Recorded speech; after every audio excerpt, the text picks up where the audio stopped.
Thank you, Daniela. It is time for the headliner presented by Miller Lite, and let's bring in our guest, man that needs a bit of an introduction because it's AJ Hinch. You remember him as a big catcher for that 2003 Tigers team. How can we forget the 2003 Tigers? I don't think we can, but obviously just teasing them. The new manager of the Detroit Tigers, AJ Hinch, joins us. AJ, thank you so much.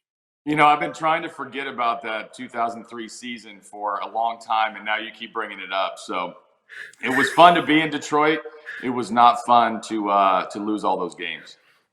Well, I'm a diehard, lifelong Tiger fan, obviously, my whole life. And I do have to say, though, and maybe I should thank you, that the 2003 Tigers really did a lot to cure my insomnia, because I would turn those games on, and before you know it, I was out. But aside from that, I mean, it was a long season. But let's go back. I mean, you're here now. It's obviously 2020.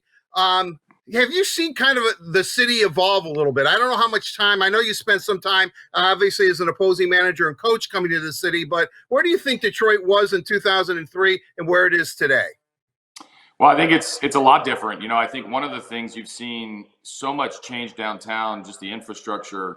The area around the ballpark, the things that fans can do whenever they come to the game, even staying downtown. I think it's done remarkable. Fast forward to being a remarkable city, and I know a lot of people, specifically the Ilitch family's done for the city of Detroit, and now that extra piece is once you build up a really cool area to live or to come and dine or now come to the ballpark, we have to produce on the field. So. Obviously as a visiting player, I've done it all. I've stayed downtown before. I've stayed out on the outskirts in Birmingham, and I'm seeing more and more activities being downtown and a lot more sales pitch downtown from the people that work for the Tigers to come and be a part of the downtown community and not just the outer suburbs. Well, the reason I ask you is because I tease you about 2003, and but seriously, fans still showed up. I mean, the team wasn't good. 43-119. Okay, let's get the losses out of the way. Most in American League history. But can you talk about the core and the passion of Tiger fans, because they've been around since 1901, obviously, charter member of the American League. So this is a long, storied, and proud franchise. No question. And I think when you walk around the ballpark, you see a ton of the history that quite honestly, a lot of franchises don't have. I'm proud to be a Tiger. You wear that English D. It's the same uniform that was worn by stars of the past and Hall of Famers and people that have come through Detroit. And the fans have remained the same. This is a very generational based fan base. And I love that. When you go around Michigan, you see Tiger gear. You see people that are born and bred to cheer on the Tigers. And and as far as 2003 goes, if we hadn't experienced that as a franchise, we probably don't get to the next 10 years after that were remarkably successful. And I think that's what we need to understand and make sure our fan base knows, that we appreciate their support during those times so that we can enjoy the incredible run of success that the Tigers had after that. Similar now, when things have not been great over the last few years, we're hoping to set this organization up for a decade run or more of success. And that's a reward to the fans for being true to us throughout those lean years. What's the most exciting aspect from a managerial perspective that obviously you have about this Tigers team, this current club, where the franchise is at? What are you most eager to get at? Yeah, I want to get my hands on this pitching. We've talked a lot about the minor league system, and there's going to be some position players that come that are really exciting, in Spencer Torkelson and Riley Green specifically. I know we talk about those guys a lot, but right now, what's in the big leagues, it's pretty fun to look at that starting rotation potential of a Mize and a Skubal and a Manning who's going to come up behind him. Faedo's a nice prospect that was a first-round pick. Combine that with some guys taking steps forward in some leadership roles in Matt Boyd and Spencer Turnbull. We need Michael Fulmer to get healthy. But when you start rattling off that pitching, the names of that pitching, and if you look over the course of the World Series contending teams over the last, however long you want to look back, 10 years, 15 years, 20 years, the majority of them and almost all of them will have elite pitching. You have to get the pitching right if you want sustainable success. And now that you look at this team, when I'm on the outside coming in, you're like, hey, man, I love getting my hands on that pitching. It's why we hired Chris Fetter from the University of Michigan. It's why we kept Juan Nieves in the bullpen and his time as a pitching coach and a pitcher in the big leagues.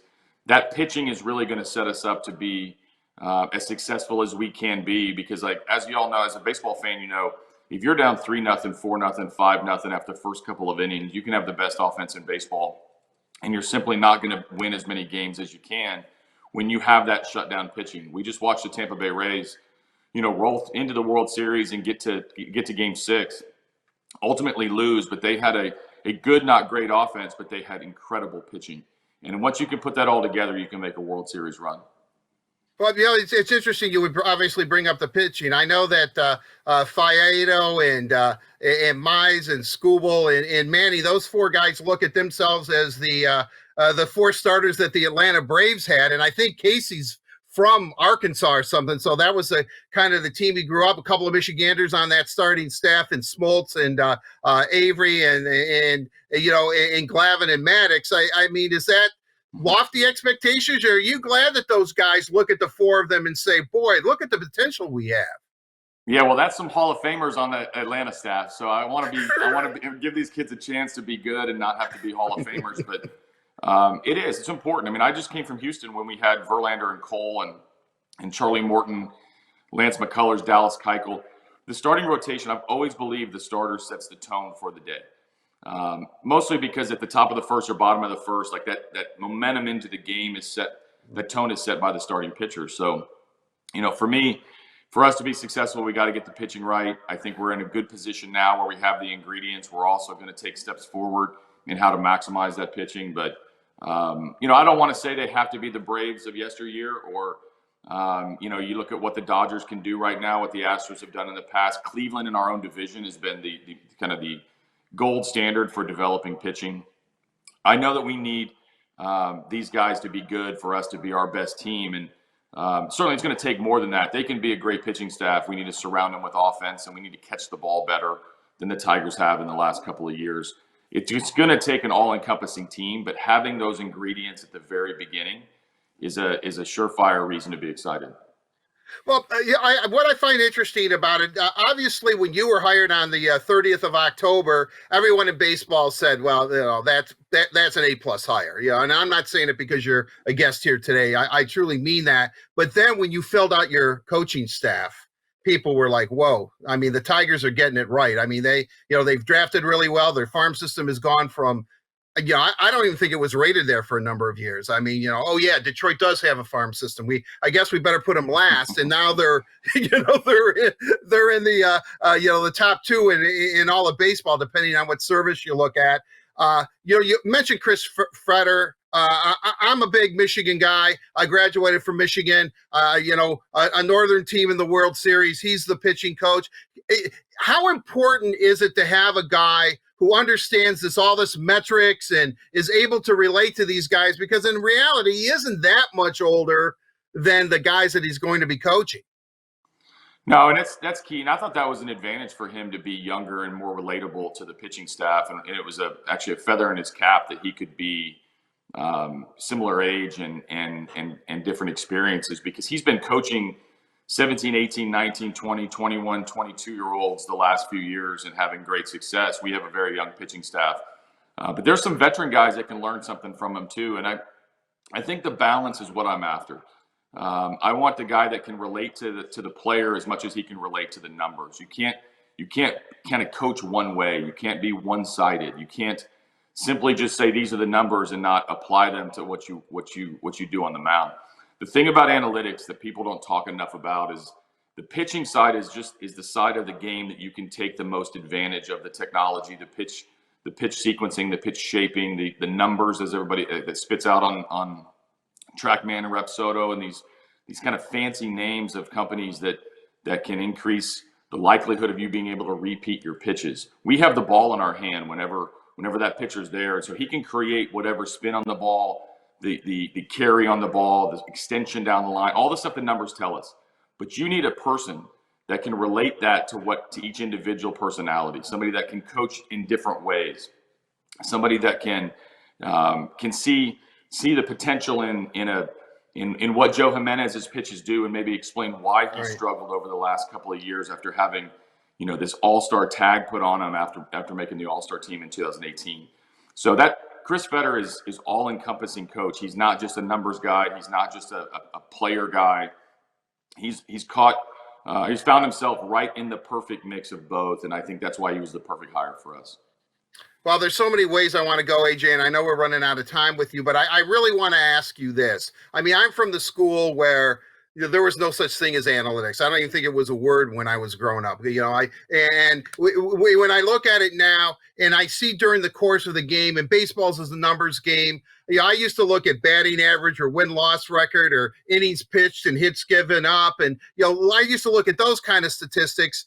During the course of a game, are numbers going through your head, or is there a gut level you go against the numbers, shall we say, or go against the metrics and just say, no, AJ feels this way, I'm going to keep so-and-so in the game, or I'm pinch hitting, or I know he's 0 for 100 against this guy, but he's going to get a hit right now. I mean, what goes through your mind? Because there's so much information to process. Right. Now, you can become prisoner of your own numbers if you're not careful, and I always say you have to combine what you see with what you know. I mean, what you know is easy. I can look at a book. I can look at numbers. I can look at, a game plan. All that stuff is fine. What I see is on the field, and can that player produce what the expectation is for that situation? So it's fine to go by the numbers. I believe in sort of a soft focus on the numbers, but I also have to apply the real-time context on whether or not that player is in position to utilize those strengths.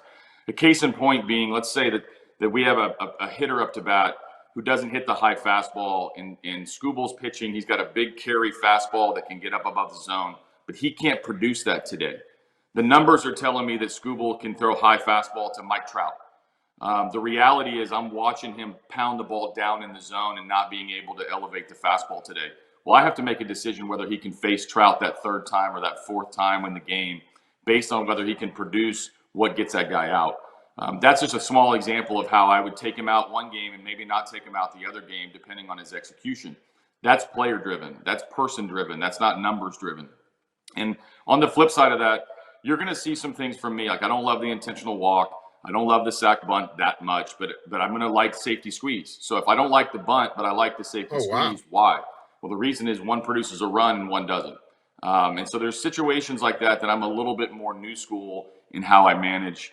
But I've got some old school roots that have been tried and true and that have stood the test of time. And the right blend is what I'm after, and not simply one guy or the other. I have to jump all over, but I know the winter meetings are coming up. There's still free agency, Rule 5 guys, all kinds of things happening. What's this next couple of weeks leading up to the holidays going to be like for you?